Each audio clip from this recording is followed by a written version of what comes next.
Played guitar, mandolin as a child, age of 12, joined the bluegrass band called the Sullivans. Jeez. Oh, that was a few years ago, wasn't it, Marty? Oh, I'm telling you. Hey, man, everything's gravy. I just wanted to grow up and be Woody Asaph, you know. Oh, gosh. Jeez. Well, all right then. How about that? You can... And so the Sullivans were like TV stars at WLBT, and so I thought when I got to go be on TV the first time in Jackson, Mississippi, how could it get any better? I was thinking about what was the Reddy Watt? Bob Neblett. Bob Neblett. That was the weather forecaster? Yes, sir. Right. The weather, what's it going to be? Okay, that's enough. That's enough. I think I'm sitting here just reading some of your biography. Have you ever written a book, or are you going to write one?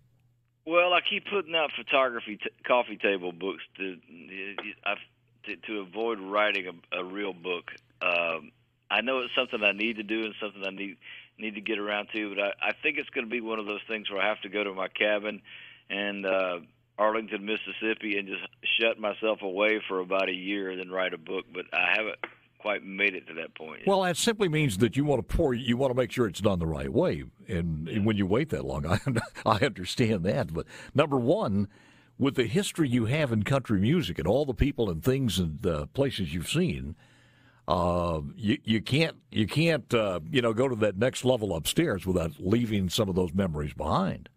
That's true. And it's a bit of an obligation. You know, it's the way I see it. It's a piece of history, and it needs to be dealt with and done properly and left behind. Well, there's also some stories that you probably can't tell until you know you're going to go to the cabin for the last time. I love this. Connie, when Connie first started, my wife Connie first started making records back in the early 60s, she had a song that was I loved. It was called "If You Won't Tell on Me, I Won't Tell on You." Pretty good. Yeah, is she still performing? Connie still does concerts at the Grand Ole Opry throughout the year. She has a whole lot of sense. I'm a road dog. I still love going on the road and just wearing it out there, but she likes staying at home, performing with her band on the weekends, and maybe going out. If she does 10 or 12 shows a year, that's a big year for her, and she's earned that right. The award ceremony, when was that? The Country Music Hall of Fame? Yeah. Well, it hasn't been yet. It was announced yesterday, and I think it's one of those things like every other ceremony like this. The medallion ceremony is really the centerpiece event of the Country Music Hall of Fame's year, every year. It's kind of the, what would you call it? It's the Neshoba County Fair of the deal. So I think it'll be the first quarter of next year, hopefully when things relax and life hopefully gets back to normal a little bit. So they're going to put it off until that happens. Well, I guess what I meant, I understand it was coming up, but everything's in flux now because of the pandemic. But the announcement itself was yesterday. I got it. It means so much. You talk about the Hall of Fame, whether you're a baseball player or Country Music Hall of Fame, if you're a country music person. I mean, that's the validation on a long career. Well, it's the ultimate honor in country music.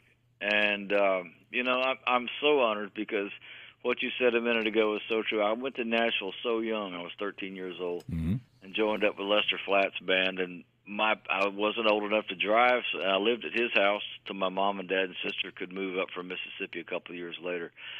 But it was Ernest Tubb and Roy Acuff and Bill Monroe and Merle Haggard and then later Johnny Cash. Those kind of people that invented Grandpa Jones, String Bean, those kind of people that invented country music, master architects of country music, raised me. And so to be included, they've always felt like family, and the Hall of Fame has always felt like family.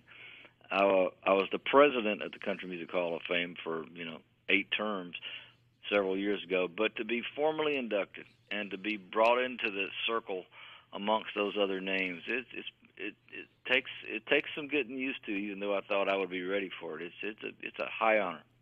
When you were 12 years old, did you ever drive the vehicle from point A to point B? Say that again? When you were 12 years old and you joined the Bluegrass Man, did they ever get you to drive? Oh, they actually came up to me and Lester's bus one day. The old-timers did. Yeah. And they said, we want to talk to you. I said, okay. And they said, would you like to learn to drive the bus? I went, no. I want to learn to ride the bus. Man, you look at all those people now, and I'm thinking who's still around from those early days. Jerry Lee Lewis is one. But... Well, from the original cast that was there when I first started, Jerry Lee Lewis, our Sledge, Mississippi man, Charlie Pryor. Oh, that's right, Charlie, yeah. Willie's still there, Bobby Bear, Connie, Dolly, and it starts getting pretty thin after that. Well, I'm looking forward to the possibility of coming, and because I understand it's going to be an incredible place, and it's going to be a lot bigger and more sophisticated than people think, but it's going to put the city of Philadelphia on the map again, so in a good way.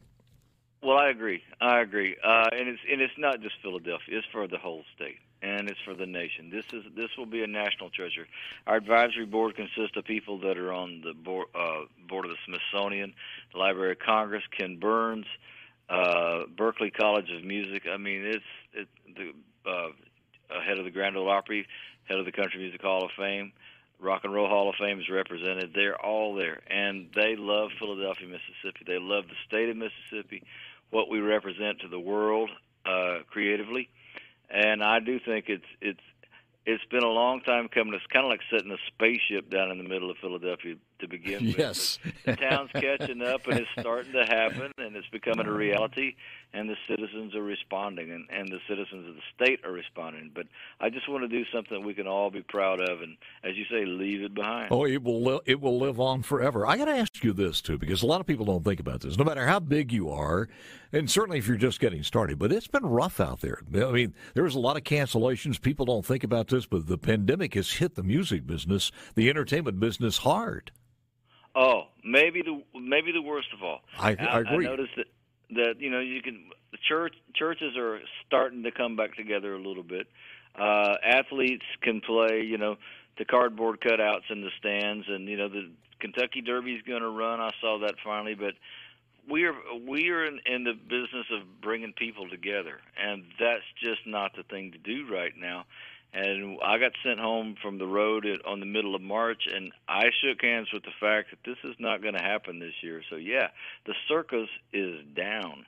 I went to our tour bus lot the other day to get, actually a couple of months ago, to get some things off of our tour bus, and every bus that they own, 150 buses, were parked. And I thought, boy, this is eerie. This is really eerie. Think about that. Not only the bus company, but all of the other venues, but also the band members. Everybody counts on this, and it's been tough. And a lot of these guys, make some pretty good money, but their expenses are high too.